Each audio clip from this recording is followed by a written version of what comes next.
राजस्थान, हरियाणा, गुजरात सभा के अंदर विराजमान हमारे संग्रसों के बहुत सारे साथी, माताएं, बहनें,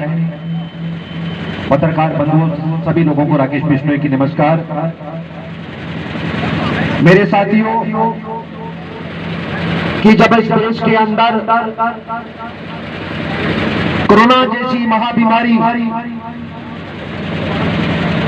जब प्रदेशों के अंदर, शहरों के अंदर, इस मुल्क के अंदर जब प्रवेश कर रही थी, तो ये देश और प्रदेश के सरकारों के फरमान थे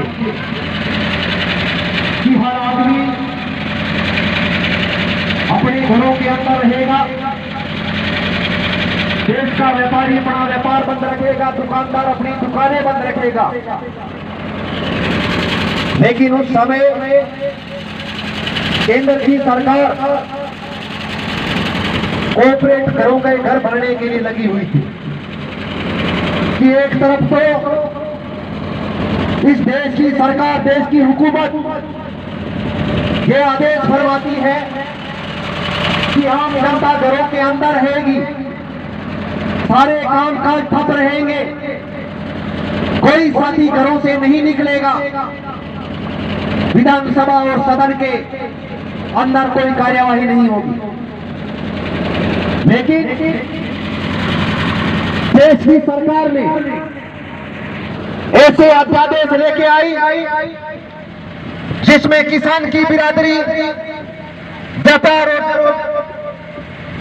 मजदूर साथी, तीनों अध्यादेश इन तीनों बिरादरियों को कुचलने वाली थी। लेकिन बड़े कॉर्पोरेट घराने इसके साथ में रहे। और मैं तो नौजवानों और किसानों से अपील करना चाहता हूं कि देश की आजादी के बाद में यह पहली ऐसी जंग है किसानों के लिए कि जिसके लिए किसान बिरादरी को एक होना पड़ेगा, किसानी को एक होना पड़ेगा।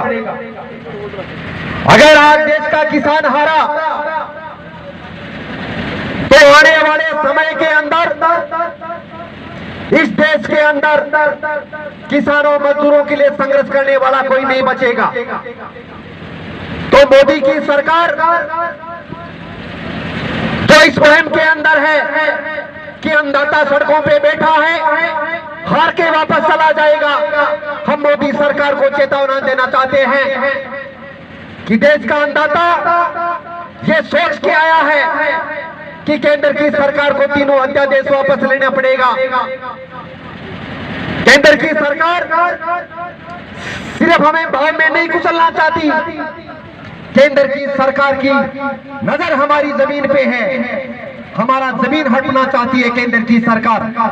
लेकिन ये हम कभी नहीं होने देंगे। और मैं तो एक बात, ये पीछे पुलिस के जवान खड़े हैं हरियाणा के, मैं उनको भी कहना चाहता हूं कि मेरे साथियों, वो दिन आप भूल गए जब आपके माँ बाप, आपके दादा दादी जब बचपन में